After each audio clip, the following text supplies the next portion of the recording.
तो current affairs के आज के सेशन में हम लोग महत्वपूर्ण टॉपिक देखेंगे। जैसा कि हम रेगुलर कंटिन्यूअस आप सभी के साथ में टॉपिक आपको लेकर के आ रहा हूं और आपको करंट अफेयर्स करवा रहा हूं। इसमें से जो पहला करंट अफेयर्स है वो है डिजिटल शक्ति 4.0। अब देखिए, बहुत सारे जो है सरकार के द्वारा इनिशिएटिव लिए जाते हैं, पहल लिए जाते हैं, और ये भी एक पहल है आपकी डिजिटल शक्ति 4.0। अब नाम डिजिटल लगा हुआ है, इसी से आपको आइडिया लग जाना चाहिए। शक्ति लगा हुआ है, इससे भी आइडिया लग जाना चाहिए। तो ये महिला सशक्तिकरण को लेकर के है और महिलाओं को डिजिटली, मतलब कि साइबर वर्ल्ड में जो बहुत सारी जो अनुचित और अवैध गतिविधियां हो रही हैं उनके प्रति महिलाओं को कुशल और जागरूक बनाने के लिए ये एक पहल राष्ट्रीय महिला आयोग के द्वारा जो है इनिशिएटिव लिया गया है डिजिटल शक्ति 4.0 का। फिर से एक बार बता दूं, देश भर में महिलाओं को डिजिटल क्षेत्र में जागरूकता को बढ़ाने के लिए 2018 से स्टार्ट किया गया था डिजिटल शक्ति। तो ये स्टार्ट कब से हुई है? 2018 से। डिजिटल शक्ति की स्टार्टिंग कब से हुई है? 2018 से। किसने की है? राष्ट्रीय महिला आयोग के द्वारा। क्या किया गया है कि जो साइबर स्पेस है, साइबर वर्ल्ड है, उसमें जो क्राइम हो रहा है उसके प्रति जो महिलाओं को लेकर के किसी भी प्रकार की कोई भी जो है अनुचित गतिविधि, अवैध गतिविधि हो रही है, उन सभी के प्रति जो है महिलाओं को सशक्त बनाना, उनको जागरूक बनाना। तो अभी तक टोटल 3 लाख से ज़्यादा महिलाओं को साइबर सुरक्षा के बारे में अवगत कराया जा चुका है। देखो, साइबर क्राइम अपने आप में बहुत खतरनाक क्राइम है ना। तो इसलिए इस अभियान की शुरुआत जो है आपकी डिजिटल शक्ति 4.0, इसी का चौथा संस्करण आपका स्टार्ट हुआ है। तो ये आपको एक आइडिया रहना चाहिए, ठीक है। डिजिटल शक्ति किससे जुड़ा हुआ? महिलाओं को साइबर जो है वर्ल्ड से या साइबर क्राइम से या साइबर स्पेस से क्या करना है? अवगत कराना है। क्लियर है? ठीक है। एक करंट अफेयर्स आपका ये हो गया। चलिए आगे बढ़ते हैं। नेक्स्ट अगला करंट अफेयर्स है, यहाँ पे आप देख पा रहे होंगे ये आपकी जो है एक कंपनी है power grid corporation of India, PGCIL, ठीक है। एक कंपनी है आपकी power grid corporation of India, PGCIL, ये आप देख पा रहे होंगे। PGCIL को गोल्ड पुरस्कार दिया गया है। क्या दिया गया है? गोल्ड पुरस्कार। PGCIL मतलब power grid corporation of India, ठीक है। कब दिया गया? 24 अप्रैल 2023 को। 24 अप्रैल 2023 को क्या दिया गया इनको? गोल्ड पुरस्कार। गोल्ड पुरस्कार, ठीक है। ये कहाँ दिया गया? अमेरिका में, मियामी एक जगह है, मियामी USA में ये अवार्ड दिया गया। और एक फंक्शन था आपका जिसका नाम था ग्रीन वर्ल्ड अवार्ड, उसी अवसर पर इनको प्रदान किया गया। तो ग्रीन वर्ल्ड अवार्ड का समारोह चल रहा था, उसी पे भारत की एक कंपनी है PGCIL, इसको एक गोल्ड पुरस्कार दिया गया। क्यों दिया गया इसको गोल्ड पुरस्कार? क्योंकि इसके द्वारा कारपोरेट सोशल रिस्पॉन्सिबिलिटी CSR में बहुत बेहतर काम किया गया है, ठीक है। CSR कारपोरेट सोशल रिस्पॉन्सिबिलिटी, यानी कि इसके द्वारा पावर ग्रिड के द्वारा उड़ीसा में कालाहांडी जिले में जयपट्टना प्रखंड के गांवों के लिए CSR के तहत काम किया गया, कारपोरेट सोशल रिस्पॉन्सिबिलिटी के तहत काम किया गया। उसके लिए इनको गोल्ड पुरस्कार मिला है। Power grid corporation of India को गोल्ड पुरस्कार दिया गया है। कहाँ दिया गया है? मियामी, अमेरिका में दिया गया है। एक पुरस्कार, एक अवार्ड था, ग्रीन वर्ल्ड अवार्ड 2023 समारोह के दौरान 24 अप्रैल को प्रदान किया गया है। और ये किस लिए दिया गया है? क्योंकि इन्होंने कारपोरेट सोशल रिस्पॉन्सिबिलिटी यानी CSR में इन्होंने बहुत शानदार काम किया है और इन्होंने उड़ीसा के कालाहांडी जिले के जयपट्टना प्रखंड गांव में CSR के लिए कार्य किया है।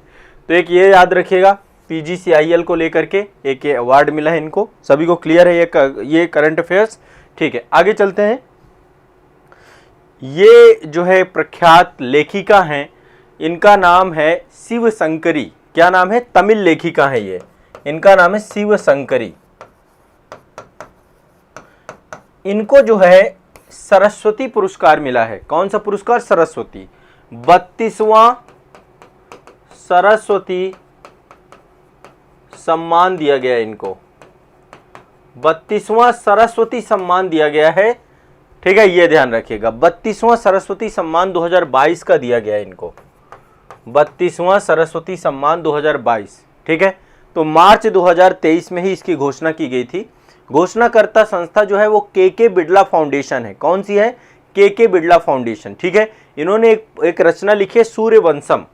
सूर्यवंशम इनका एक संस्मरण है। उस रचना के लिए के बिड़ला फाउंडेशन के द्वारा तमिल लेखिका शिव शंकरी जी को 32वां सरस्वती पुरस्कार दिया गया है, ठीक है। तो सरस्वती पुरस्कार 1991 से के बिड़ला फाउंडेशन के द्वारा दिया जाता है। इसके तहत एक प्रशस्ति पत्र दिया जाता है और 15 लाख रुपए का पुरस्कार दिया जाता है। पहला जो सरस्वती पुरस्कार था 1991 में हरिवंश राय बच्चन जी को मिला था। पहला सरस्वती पुरस्कार जो मिला था 1991 में हरिवंश राय बच्चन, अमिताभ बच्चन जी के पिताजी को मिला था।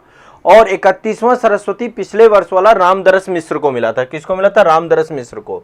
32वां मिला है शिव शंकरी जी को, तमिल लेखिका है। ये ध्यान रखिएगा, एक आपको आइडिया हो जाएगा। क्लियर है, स्पष्ट है?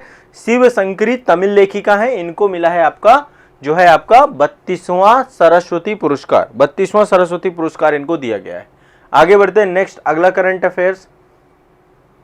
देखो, एक मैगजीन है आपकी टाइम्स मैगजीन के द्वारा एजुकेशन के क्षेत्र की वर्ल्ड की जितनी टॉप यूनिवर्सिटी होती हैं उनकी रैंकिंग जारी की जाती है। वर्ल्ड यूनिवर्सिटी रैंकिंग 2023 आ चुकी है और वर्ल्ड यूनिवर्सिटी रैंकिंग 2023 के अंतर्गत विश्व की सबसे जो है नंबर 1 पे जो यूनिवर्सिटी है वो है ऑक्सफोर्ड यूनिवर्सिटी। ये आप देख पा रहे होंगे, यूनिवर्सिटी ऑफ ऑक्सफोर्ड आपके सामने है। ये यूके में है आपकी। ऑक्सफोर्ड का नाम आपने सुना होगा। तो विश्व की नंबर 1 यूनिवर्सिटी जो है एजुकेशन के क्षेत्र पे, ठीक है, 13 मानक टोटल है। 13 मानकों के आधार पे यूनिवर्सिटी ऑफ ऑक्सफोर्ड वर्ल्ड की नंबर 1 यूनिवर्सिटी है। दूसरे नंबर पे हार्वर्ड है, तो यही रहती है टॉप में, मतलब हार्वर्ड आपकी इस बार दूसरे नंबर पे अमेरिका की है। और यूनिवर्सिटी ऑफ कैम्ब्रिज यूनिवर्सिटी तीसरे नंबर पे है। तो टॉप 3 पहले आपका नंबर 1 पे ऑक्सफोर्ड यूनिवर्सिटी है, ऑक्सफोर्ड, ठीक है। नंबर 2 पे हार्वर्ड है। नंबर 3 पे कैम्ब्रिज है। बड़े नाम सुनते होंगे आप, ये वर्ल्ड की टॉप यूनिवर्सिटी हैं। इंडिया की बात करें तो टोटल 75 कंट्रीज इंडिया की भी शामिल थी इसमें। 75 में से टॉप 250 में कोई नहीं था, टॉप 250 में कोई नहीं है। हमारे देश में जो शीर्ष संस्थान है वो इंडियन इंस्टीट्यूट ऑफ साइंस है। देखें, बेंगलुरु में अवस्थित है इंडियन इंस्टीट्यूट ऑफ साइंस। तो ये टॉप संस्थानों में आता है आपका इंडियन इंस्टीट्यूट ऑफ साइंस, ठीक है। और 250 टॉप 250 में भारत का कोई नहीं। तो अभी आप समझ सकते हैं कि यूनिवर्सिटी लेवल पे हमें कितना काम करना है ताकि वर्ल्ड लेवल यूनिवर्सिटी हम अपने यहाँ पे डेवलप कर सकें। तो इंडियन इंस्टीट्यूट ऑफ साइंस है भारत की सबसे जो है, और बाकी IITs आते हैं आपके फिर। तो ऑक्सफोर्ड, हार्वर्ड और कैम्ब्रिज ये आपकी टॉप 3 यूनिवर्सिटी हैं वर्ल्ड की। ध्यान रखना इस बात को भाई, ठीक है। चौथे नंबर पे स्टैनफोर्ड है। स्टैनफोर्ड भी आपकी अमेरिका की है।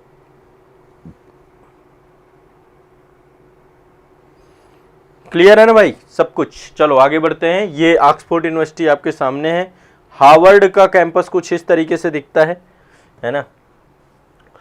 ये आप सभी ने सुना होगा, इनके बारे में आप सभी जानते भी होंगे। ये जापान के पूर्व प्रधानमंत्री शिंजो आबे साहब हैं। इनकी हत्या हो गई थी। तो ये हत्या वैसे 8 जुलाई 2022 में हुई है।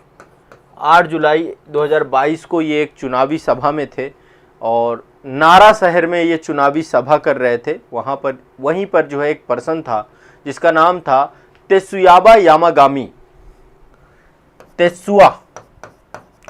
तेत्सुआ ये पर्सन है, तेत्सुआ, ठीक है। बस इतना याद कर लीजिए, या पूरा नाम है इसका यामागामी, ठीक है। इस पर्सन के द्वारा इनकी हत्या कर दी गई, गोली मार के इनकी हत्या कर दी गई। और ये अपने आप में देखो जो इतने बड़े पदों पर बैठे हुए लोग हैं उनकी सिक्योरिटी का हमेशा जो है एक बड़ा थ्रेट रहता है, क्योंकि पदों पर रहते हुए बहुत बड़े बड़े निर्णय भी लेते हैं। तो तेत्सुआ यामागामी के द्वारा, ये Japan maritime self defence force में पहले था। Japan maritime self defence force का सदस्य भी रह चुका है ये तेत्सुआ। तो इसके द्वारा गोली मार करके हत्या कर दी गई तेत्सुआ के द्वारा। किसको? जापान के सबसे लंबे समय तक प्रधानमंत्री रहे शिंजो आबे साहब को। 4 कार्यकाल इन्होंने किए हैं। 2006 में प्रधानमंत्री, 2007 में प्रधानमंत्री, 2012 में प्रधानमंत्री, 2020 में प्रधानमंत्री, ठीक है। और भारत के बहुत अच्छे मित्र थे, लिबरल डेमोक्रेटिक पार्टी से जुड़े हुए थे। भारत को के द्वारा आपको शायद पता हो, शिंजो आबे साहब को 2021 में पद्म विभूषण से सम्मानित किया गया था। इनको पद्म विभूषण दिया गया था, पद्म विभूषण। और 2014 में शिंजो अबे साहब आए थे, हमारे गणतंत्र दिवस परेड में भी सम्मिलित हुए थे। 2014 में जापानी प्रधानमंत्री शिंजो अबे साहब हमारे गणतंत्र दिवस परेड में भी आए थे। इनको मृत्यु के बाद जापान सरकार के द्वारा the collar of the supreme order of, वहाँ का जो सर्वोच्च जापान का सबसे बड़ा, जैसे हमारे यहाँ पे भारत रत्न है, वैसे ही वहाँ पे the collar of the supreme order of the chrysanthemum, ये एक वहाँ का अवार्ड है, तो टॉप अवार्ड इनको दिया गया है वहाँ का।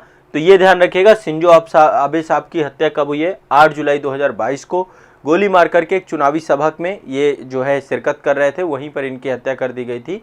नारा शहर था जापान का, वहाँ पर इनकी हत्या हुई है। ठीक है, जापान के भी वर्तमान में प्रधानमंत्री कौन है? Fumio Kishida. फूमियो किशिदा अभी आए भी थे भारत आपके, फूमियो किशिदा। तो जापान से हमारे बहुत अच्छे रिलेशन है और ये एक टॉप पर्सन थे वर्ल्ड में जो भारत का सपोर्ट करते थे हर चीज़ में। तो फूमियो किशिदा जो है अभी वर्तमान में है। ठीक है, एक तो ये आपको याद रखना है। चलिए आगे बढ़ते हैं।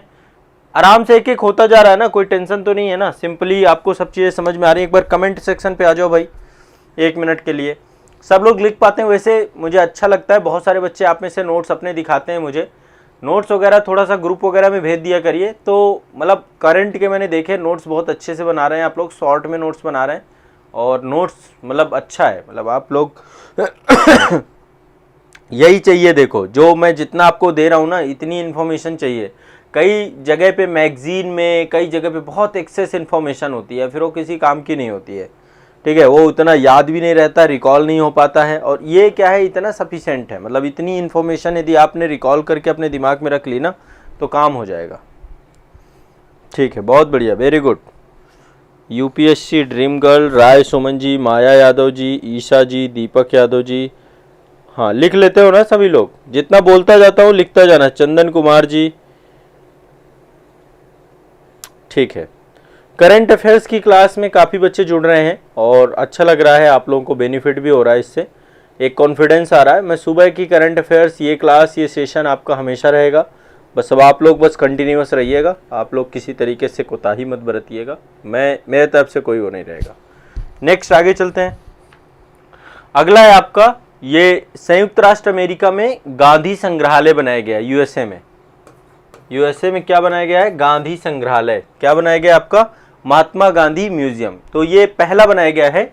एक शहर है अटलांटिक शहर, अटलांटिक शहर, अटलांटिक शहर है। अटलांटिक शहर में गांधी म्यूजियम बनाया गया है। ये आप देख पा रहे हैं, महात्मा गांधी जी का म्यूजियम बनाया गया। कहाँ पे? अमेरिका में, न्यू जर्सी में पड़ता है आपका, न्यू जर्सी में आपका अटलांटिक शहर है, वहीं पर आपका जो है बनाया गया गांधी म्यूजियम। और ये 2 अक्टूबर 2022 को बनाया गया था। तो गांधीयन सोसाइटी के द्वारा और आदित्य बिरला ग्रुप, ये दोनों के द्वारा मिलकर के बनाया गया है। गांधीयन सोसाइटी और आदित्य बिरला ग्रुप, इन दोनों के द्वारा मिलकर बनाया गया है। नाम इसका गांधी संग्रहालय दिया गया है।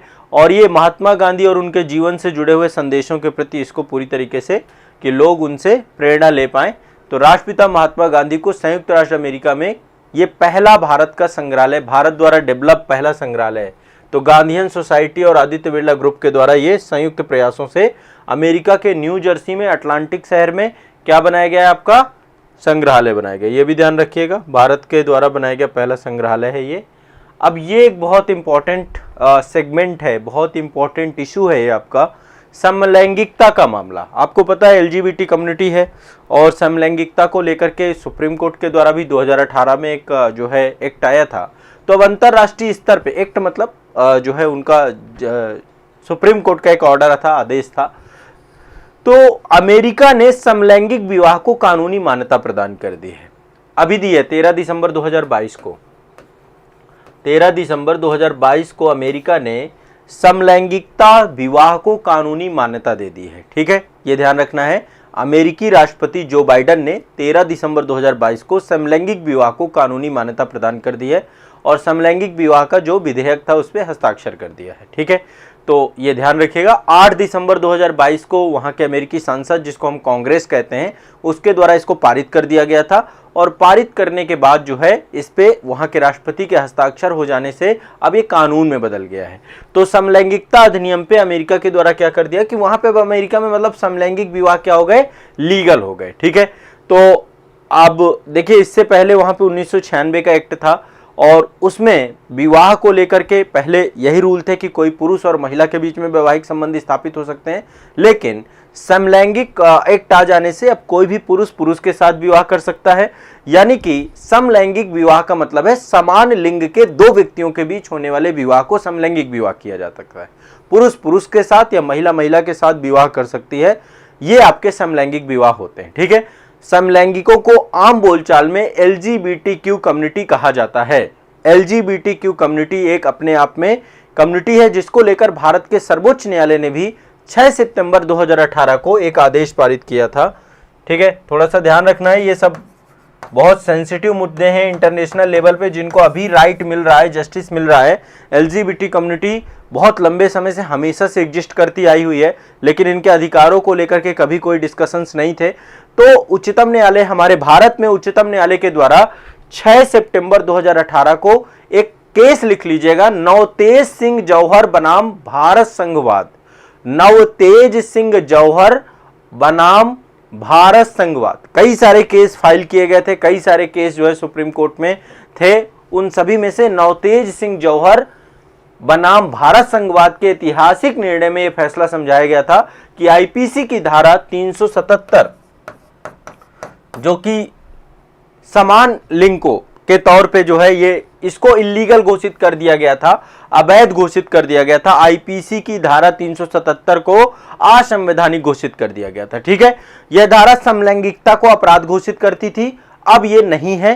तो भारत में समलैंगिक विवाह को अभी कानूनी मान्यता नहीं प्राप्त है, इसको लेकर विधायिका ने कोई कानून नहीं बनाया, लेकिन सुप्रीम कोर्ट ने 377 को इलीगल घोषित किया है और अमेरिका 13 दिसंबर 2022 को इसको लीगलाइज्ड कर चुका है, वहां पे कानून बना चुका है।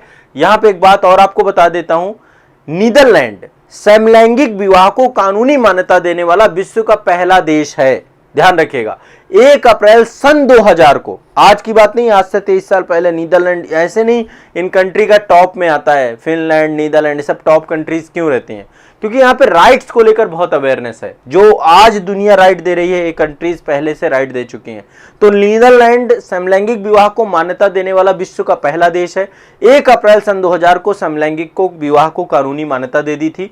अभी तक लगभग 34 देशों ने समलैंगिक विवाह को कानूनी मान्यता दी है।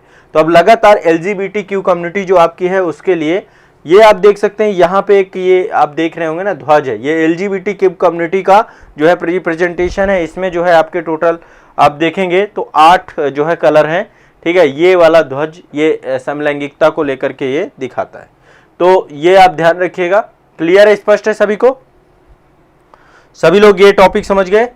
ठीक है, हाँ चलिए आगे चलते हैं। लास्ट टॉपिक और आपका है, एक कंपनी आपकी solar energy corporation of India, solar energy corporation of India.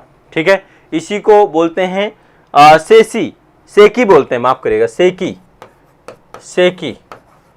ठीक है, solar energy corporation of India से नाम आपको पता ही है। तो 10 अप्रैल 2023 को इसको इस कंपनी को दर्जा दिया गया है मिनी रत्न श्रेणी 1 का, मिनी रत्न श्रेणी 1। ठीक है, मिनी रत्न, नवरत्न, महारत्न, ये पूरी कैटेगरी बनाई गई है। ये पब्लिक सेक्टर अंडरटेकिंग है। Solar energy corporation of India Bharat सरकार का ये सार्वजनिक क्षेत्र का उपक्रम है। तो केंद्र सरकार के द्वारा इसको मिनी रत्न की दिया गया, ध्यान रखिएगा। क्लियर है? और ये आपका जो है नवीन और नवीकरणीय ऊर्जा मंत्रालय के अंतर्गत ये भारत का पब्लिक सेक्टर अंडरटेकिंग है। तो इसको मिनी रत्न का दर्जा दिया गया है, ध्यान रखना है, solar energy corporation of India को। इसके बाद ये आपका सुप्रीम कोर्ट जो है आपका उसके द्वारा सुप्रीम कोर्ट के द्वारा हमारे देश में जो LGBT कम्युनिटी है 6 सितंबर 2018 को धारा 377 इलीगल घोषित की गई थी, नवतेज सिंह बनाम भारत संघवाद में। इसके बाद ये आप देख पा रहे होंगे ये वाला जो है अमेरिका के द्वारा 13 दिसंबर 2022 को लीगलाइज्ड कर दिया गया समलैंगिक विवाहों को। न्यू जर्सी में महात्मा गांधी का म्यूजियम खोला है। ठीक है, आदित्य बिरला ग्रुप के द्वारा और गांधीयन सोसाइटी के द्वारा बनवाया गया है, अटलांटिक शहर USA में। इसके बाद ये शिंजो अबे की हत्या को लेकर मैंने बताया, तेसुआ यामागामी के द्वारा हत्या की गई 8 जुलाई 2022 को। पद्म विभूषण से सम्मानित हैं। 2014 में गणतंत्र पुरस्कार में भी, गणतंत्र परेड में भी सम्मिलित हुए थे। हार्वर्ड यूनिवर्सिटी वर्ल्ड की दूसरी यूनिवर्सिटी टॉप, ऑक्सफोर्ड नंबर 1 पे है और कैम्ब्रिज तीसरे नंबर पे है। तो ये टाइम्स वर्ल्ड यूनिवर्सिटी रैंकिंग 2023 है आपकी। इसके बाद ये आप, इनका नाम मैंने बताया, तमिल लेखिका हैं शिवशंकरी। इनको जो है सरस्वती पुरस्कार मिला है, 32वां सरस्वती पुरस्कार मिला है। ये आपके जो है 24 अप्रैल 2023 को जो है एक पावर ग्रिड को जो है पुरस्कार मिला है, गोल्ड पुरस्कार PGCIL को। और ये पुरस्कार मिला है उनके द्वारा CSR में काम करने के लिए, कारपोरेट सोशल रिस्पॉन्सिबिलिटी में काम करने के लिए उनको ये पुरस्कार मिला है। और इसके बाद ये आप देख रहे हैं डिजिटल शक्ति 4.0। डिजिटल शक्ति 4.0 महिलाओं को लेकर के है और महिला सशक्तिकरण को लेकर के है, ये पूरी तरीके से वुमेन एम्पावरमेंट को लेकर के, ठीक है। हाँ, महिलाओं को जो है साइबर जो आपकी साइबर क्राइम है, साइबर वर्ल्ड है, उससे अवेयर करने के लिए। तो ये आप सभी के आज के करंट अफेयर्स हो गए और लगभग मोस्ट इम्पॉर्टेंट करंट अफेयर्स काफ़ी सारे मैंने कवर करा दिए। बस लगातार ये सिलसिला हमारा ऐसे ही जारी रहेगा। मैं आपको करंट अफेयर्स कराता रहूँगा। करंट अफेयर्स का डर भय आपके दिमाग से बिल्कुल निकाल दूंगा, बिल्कुल जड़ मूल के साथ समाप्त कर दूंगा। यदि आपने जितना मैंने पढ़ाया उसको पढ़ा और उसको मल्टीपल टाइम रिवाइज किया, एग्ज़ाम का कोई सिंगल क्वेश्चन भी गलत करके नहीं आओगे। आप जो एग्ज़ाम देना चाहते हो दो, कोई एक सिंगल क्वेश्चन भी गलत करके नहीं आओगे, इतना मैं गारंटी के साथ बोलता हूँ। अभी तक जितना करा दिया पूरा करंट अफेयर्स कर लेना। पुराने जितने भी जो नए बच्चे हैं, जो इससे पहले के जितने भी एपिसोड हो चुके हैं, उनको बिल्कुल रट जाओ, सभी को, उनको लिख लो, उनको भी कर लो, सब कुछ आपको मिल जाएगा, ठीक है। तो ये आपको ध्यान में रखना है, डिजिटल शक्ति 4.0 ये आपको दिमाग में बैठा के रखना है। और ये आपका महिलाओं के लिए, ये आपका पूरा का पूरा बड़े स्तर पे वुमेन एम्पावरमेंट को लेकर साइबर स्पेस में उनके लिए, ठीक है। चलिए, तो ये करंट अफेयर्स की हमारी श्रृंखला है, रेगुलर है, कंटिन्यूअस है, हमेशा रहेगी। आप लोग बस रिवाइज करते रहिए, रिवीजन पे जोर दीजिए, ये बहुत ज़रूरी है, ठीक है।